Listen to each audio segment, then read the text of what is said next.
are truly passionate about the African wilderness and protecting the African wilderness.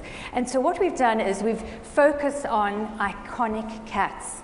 And I know in the light of human suffering and poverty and even climate change, one would wonder, why worry about a few cats? Well, today we're here to share with you a message that we have learned from a very important and special character, this leopard. Well, our lives have basically been like a super long episode of CSI, something like 28 years. In essence, what we've done is we've studied the science, we've looked at the behavior, we've seen over 2,000 kills by these amazing animals. But one of the things that science really lets us down on is that personality, that individual personality that these animals have. And here's a prime example. We found this leopard in a 2,000-year-old baobab tree in Africa, and the same tree that we found her mother in and her grandmother. And she took us on a journey and revealed something very special to us. Her own daughter, 8 days old. And the minute we found this leopard, we realized that we needed to move in, and so we basically stayed with this leopard for the next 4.5 years. Following her every day, getting to know her, that individual personality of hers, and really coming to know her.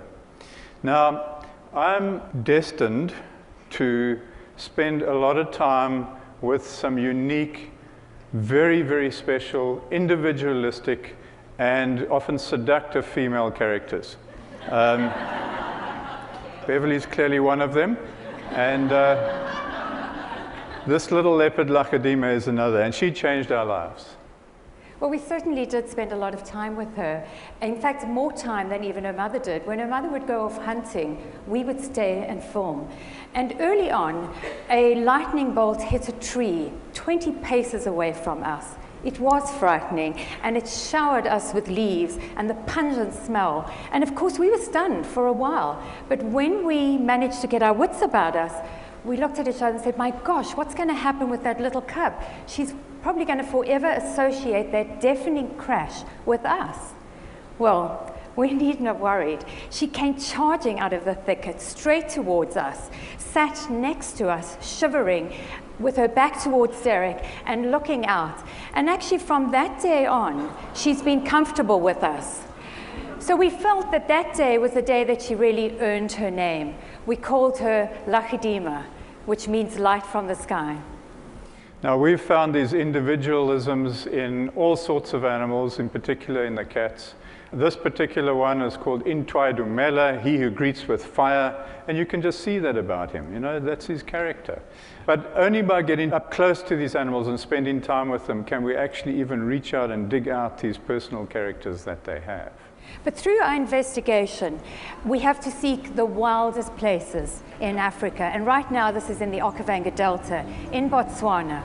Yes, it is swamp. We live in the swamp in a tent. But I must tell you, every day is exhilarating. But also, our hearts are in our throats a huge amount of the time because we're driving through water and it's the unknown territory. But we're really there seeking and searching and filming the iconic cats. Now, one of the big things, of course, everybody knows that cats hate water. And so this was a real revelation for us. And we could only find this by pushing ourselves, by going where no sane person should go. Not without some prompting, by the way, from Beverly. And just pushing the envelope, going out there, pushing our vehicle, pushing ourselves. But we've managed to find that these lions are 15% bigger than any others, and they specialize in hunting buffalo in the water. And then, of course, the challenge is knowing when to turn around. We don't always get that right. And on this particular day, we seriously underestimated the depth. We got deeper and deeper until it was at Derek's chest height. Well, then we hit a deep depression, and we seriously submerged the vehicle. We actually managed to drown $2 million worth of camera gear. We drowned our pride, I must tell you, which was really serious, and we seized the engine. And of course, one of the rules that we have in the vehicle is that he who drowns the vehicle gets to swim with the crocodiles. You'll notice also that all of these images here are taken from the top angle by Beverly, the dry top angle, by the way. But all the places we get stuck in really have great views, and it wasn't a moment and these lions came back towards us and Beverly was able to get a great photograph of it. But we truly do spend day and night trying to capture unique footage. And 20 years ago, we did a film called Eternal Enemies, where we managed to capture this unusual, disturbing behavior across two species, lions and hyenas. And surprisingly, it became a cult film. And we can only work that out as if people were seeing parallels between the thuggish side of nature and gang warfare. It was amazing because you can see that this lion is doing exactly what his name, Intwaidamelo, represents. He's focused on this hyena and he is going to get it.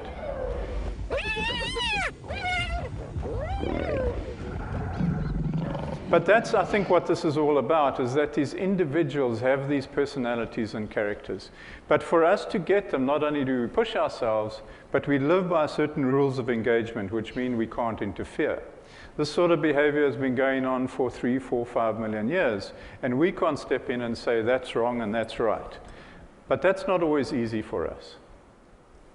So as Derek says, we have to work through extremes. Extreme temperatures, push ourselves at night, sleep deprivation is extreme. We're on the edge through a large part of the time.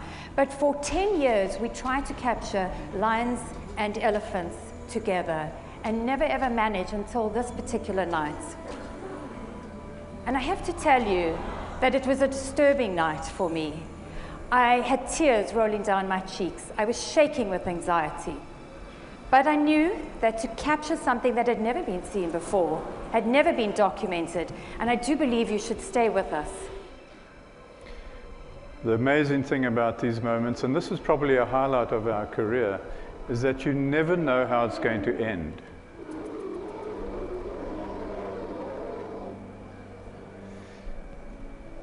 Many people believe, in fact, that death begins in the eyes, not in the heart, not in the lungs. And that's when people give up hope, or when any life form gives up hope. And you can see the start of it here. This elephant, against overwhelming odds, simply gives up hope.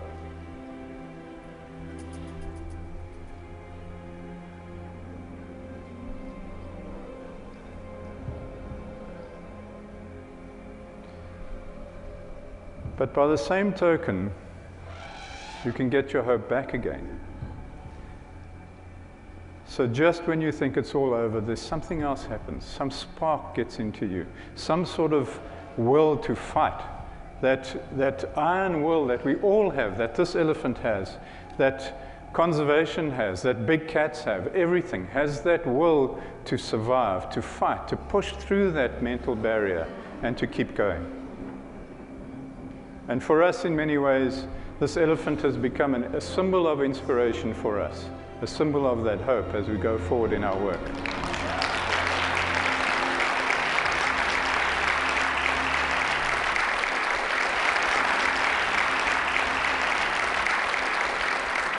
Now, back to the leopard. We're spending so much time with this leopard and getting to understand her individualism, her personal character, that maybe we were taking it a little bit far. We were perhaps taking her for granted, and maybe she didn't like that much. This is about couples working together, and so I do need to say that within the vehicle we have quite strict territories, Beverly and I. Beverly sits on the one side where all her camera gear is, and I'm on the other side where my space is. These are precious to us, these divides. But when this little cub saw that I had vacated my seat and climbed to the back to get some camera gear, she came in like a curious cat to come and investigate. It was phenomenal, and we felt grateful that she trusted us to that extent. But at the same time, we were concerned that if she created this as a habit and jumped into somebody else's car, it might not turn out the same way. She might get shot for that.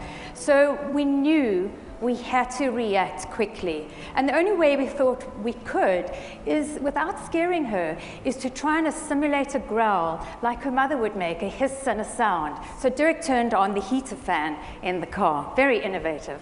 It was the only way for me to save the marriage because Beverly felt she's been replaced, you see. But really and truly, this was how this little leopard was displaying her individual personality. But nothing prepared us for what happened next in our relationship with her when she started hunting. And on this first hunt, we truly were excited. It was like watching a graduation ceremony. We felt like we were surrogate parents. And of course, we knew now that she was going to survive. But only when we saw the tiny baby baboon clinging to the mother's fur did we realize that something very unique was taking place here with Lachudema. And of course, the baby baboon was so innocent, it didn't turn and run. So what we watched over the next couple of hours was very unique. It was absolutely amazing when she picked it up to safety, protecting it from the hyena. And over the next 5 hours, she took care of it. We realized that we actually don't know everything and that nature is so unpredictable. We have to be open at all times. Okay, so she was a little bit rough.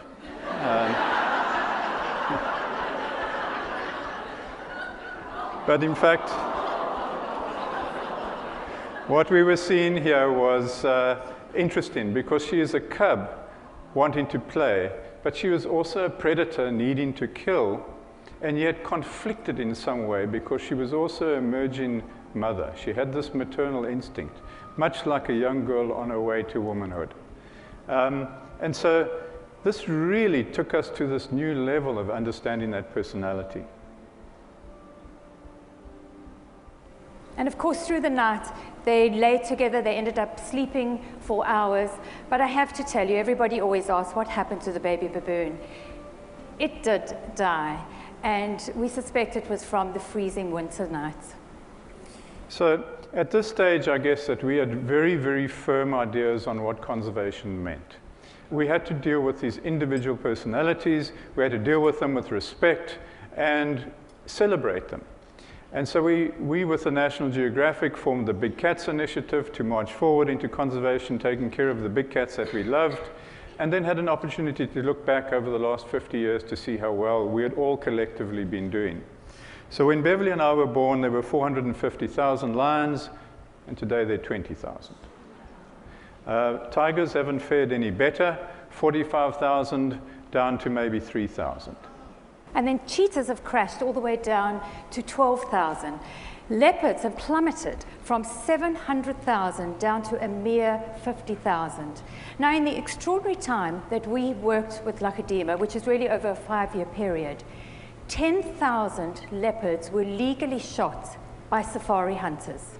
And that's not the only leopards that were being killed through that period. There's an immense amount of poaching as well, and so possibly the same amount. It's simply not sustainable. We admire them and we fear them. And yet, as man, we want to steal their power. It used to be the time where only kings wore a leopard skin. But now, throughout rituals and ceremonies, traditional healers and ministers. And of course, looking at this lion paw that has been skinned, it eerily reminds me of a human hand. And that's ironic because their fate is in our hands. There's a burgeoning bone trade. South Africa just released some lion bones onto the market. Lion bones and tiger bones look exactly the same. And so in a stroke, the lion bone industry is going to wipe out all the tigers. So we have a real problem here. No more so than the lions do, the male lions. So the 20,000 lion figure that you just saw is actually a red herring, because there may be 3,000 or 4,000 male lions, and they're all actually infected with the same disease. I call it complacency, our complacency, because there's a sport, there's an activity going on that we're all aware of, but we condone. And that's probably because we haven't seen it like we are today. And you have to know that when a male lion is killed, it completely disrupts the whole pride. A new male comes into the area and takes over the pride, and of course, first of all, kills all the cubs, and possibly some of the females that are defending their cubs. So we've estimated that between 20 to 30 lions are killed when one lion is hanging on a wall somewhere in a far-off place. So what our investigations have shown is that these lions are essential. They're essential to the habitat. If they disappear, whole ecosystems in Africa disappear. There's an $80 billion a year ecotourism revenue stream into Africa. So this is not just a concern about lions, it's a concern about communities in Africa as well. If they disappear, all of that goes away. But what I'm more concerned about in many ways is that as we de-link ourselves from nature, as we de-link ourselves spiritually from these animals, we lose hope. We lose that spiritual connection, our dignity, that thing within us that keeps us connected to the planet. So you have to know, looking into the eyes of lions and leopards right now, it is all about critical awareness. And so what we are doing, in February, we're bringing out a film called The Last Lion. And The Last Lion is exactly what is happening right now. That is the situation we're in, the last lions. That's if we don't take action and do something, these plains will be completely devoid of big cats. And then in turn, everything else will disappear. And simply, if we can't protect them, we're going to have a job protecting ourselves as well. And in fact, that original thing that we spoke about and designed our lives by, that conservation was all about respect and celebration, is probably true. That's really what it needs. We need it. We respect and celebrate each other as a man and a woman, as a community, and as part of this planet. And we need to continue that. Oh, and Lachadima? Well, we can report, in fact, that we're grandparents. Thank you very much.